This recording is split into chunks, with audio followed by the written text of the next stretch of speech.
Hi, I'm Erin Reifsteck, and I'm an assistant professor in the Department of Kinesiology at the University of North Carolina at Greensboro.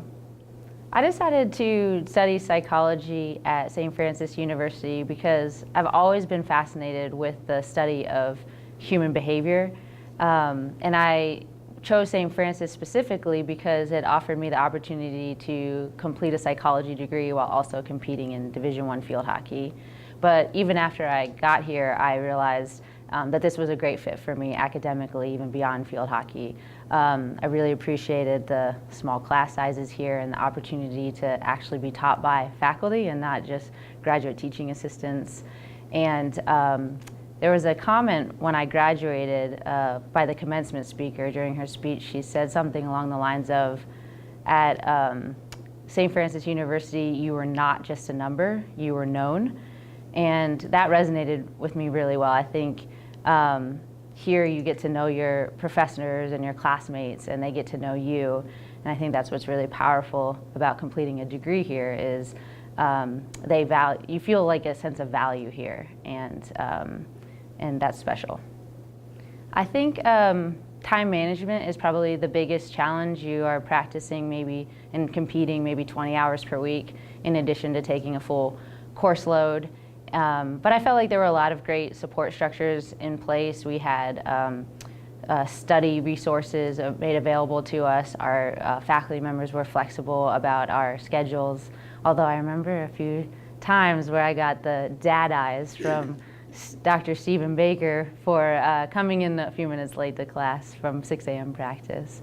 But generally speaking, I think we had a lot of great support structures in place to be successful, and I think that's reflected in the high GPA that the student athletes continue to earn each semester here. Coming into St. Francis, I knew that I wanted to study psychology, but I didn't always know exactly what aspect of psychology that I wanted to pursue.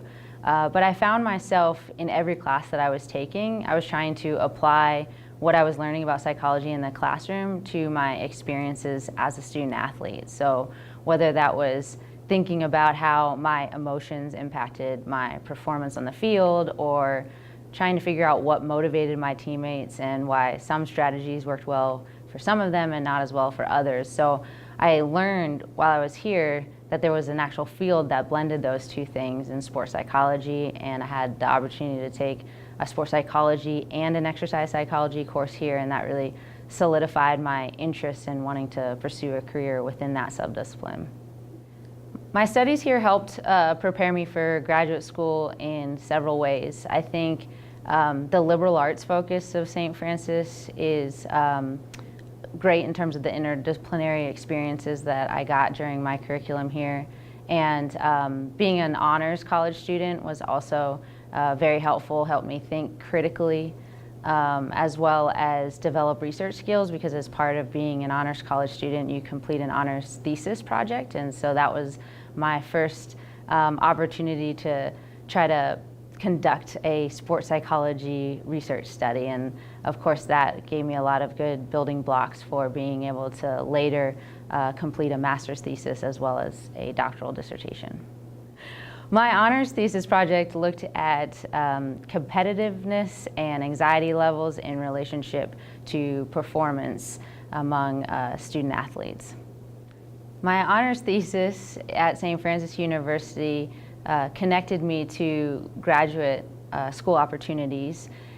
When I was looking at different graduate schools to potentially pursue for sport and exercise psychology, I actually learned about the University of North Carolina at Greensboro because the woman who eventually became my graduate advisor had developed one of the surveys that I used in my honors thesis project. And I eventually went and visited UNCG, which I recommend for any student who's considering pursuing graduate school, is to actually go to the university and visit with professors and students. And it ended up having a really strong reputation in sport and exercise psychology, and I really liked the people there and felt that there was a sense of community that emulated a lot of what I got at St. Francis, which I didn't want to lose when I went from a smaller to a larger university. Of the courses that I took while I was a psychology major here, I think the research methods courses were especially important to my development in psychology. I had the opportunity to take both quantitative and qualitative methods as an undergraduate student, which I think is rare for a lot of undergraduate students to get that level of research exposure. And that introduced me to the general research process, and in those courses we actually developed research questions and collected some preliminary data. So that was really critical for exposing me to the world of psychology research. I have really fond memories of all of my professors in psychology here at St. Francis. I remember myself and one of my teammates who was also a psychology student, we dressed up as villains for Marnie Moist's daughter's Scooby-Doo themed birthday party, so that was really fun. I remember the opportunity in your classes stick out to me a lot in terms of the group discussions that we did, and it really was a nice preview into graduate style seminars. I loved Stephen Gilmore's wonderfully dry sense of humor in his lectures.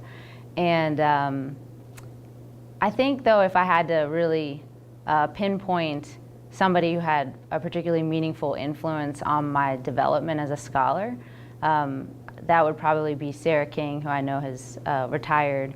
But she really challenged me to think critically about psychology, to view psychology through a critical lens and to ask difficult questions.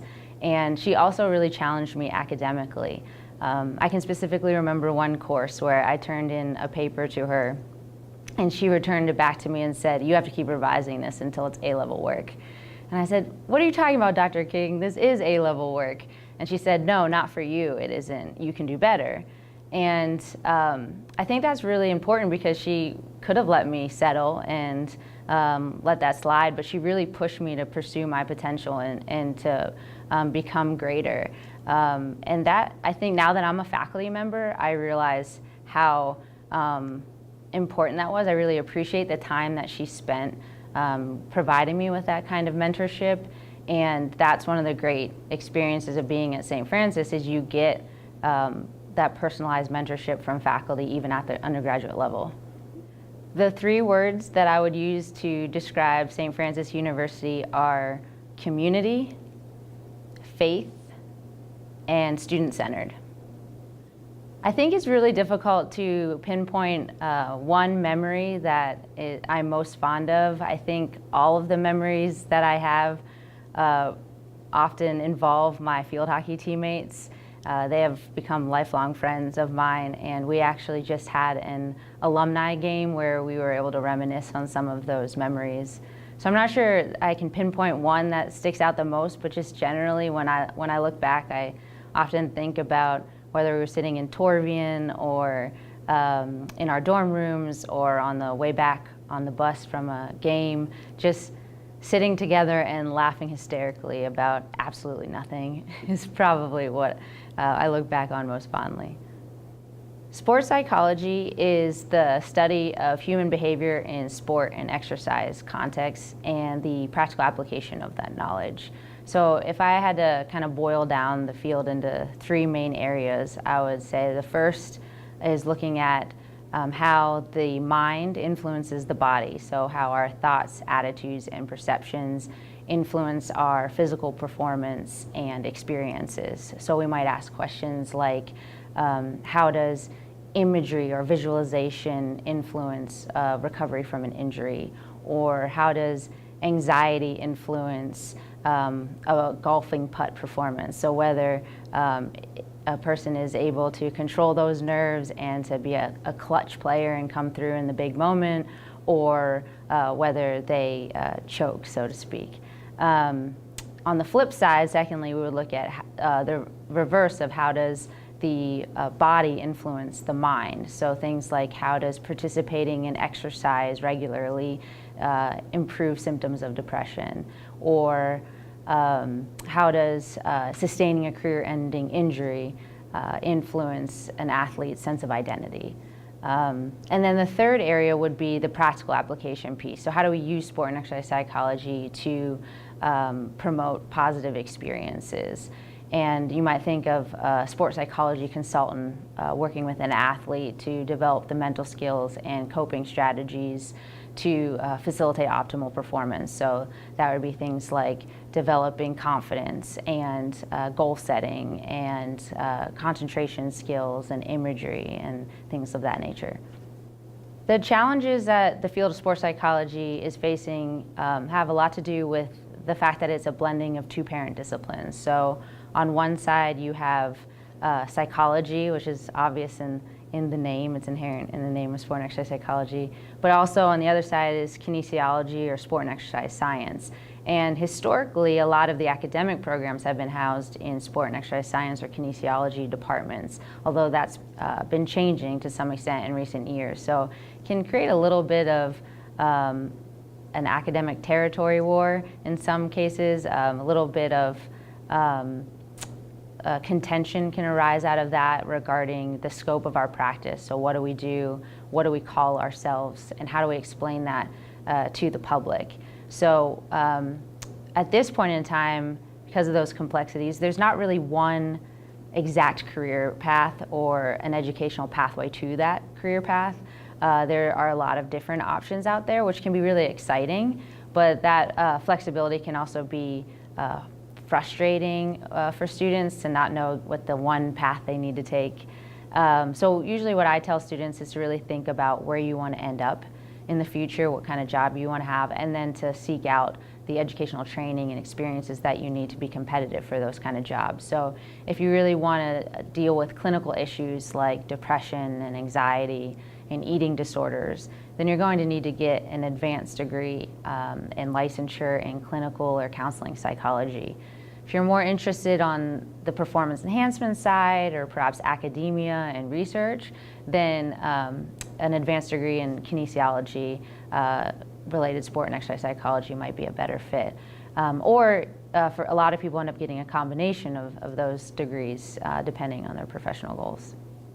Advice I would give to high school students thinking about becoming a sports psychologist would be to really do your homework and try to explore as much as you can about the field of sport and exercise psychology. You might look into the Association for Applied Sports Psychology has a website with a lot of great resources about career paths and educational opportunities. I think there are still a lot of misconceptions about our field and what sports psychology is or isn't, so learning as much as you can about that is helpful. If you can take a sports psychology class, that would be great. Certainly St. Francis has courses in that area. I think a lot of people get interested in our field because they have this glamorous idea of wanting to work with professional athletes, and the reality is, I mean, those kind of jobs are rare, but there's a lot more to the field of sport and exercise psychology and other meaningful ways you can contribute in exciting opportunities. My research focuses primarily on promoting lifetime physical activity and health from a psychosocial perspective. So I look at how things like identity and motivation influence people's adoption and maintenance of health behaviors. And in particular, I'm really interested in promoting healthy lifestyle behaviors among athletes as they transition out of competitive sports. So for example, we developed our Moving On program with funding from the NCAA, which is designed to support student athletes in making healthy transitions out of college athletics. Because this transition is a really pivotal time where student athletes are asking themselves questions like, who am I now that I'm no longer a student athlete, and what motivates me outside the structured environment of collegiate athletics? So we developed the Moving On program to include specific strategies and activities that target identity and motivational factors as a way of promoting lifetime physical activity and healthy eating behaviors beyond college sports.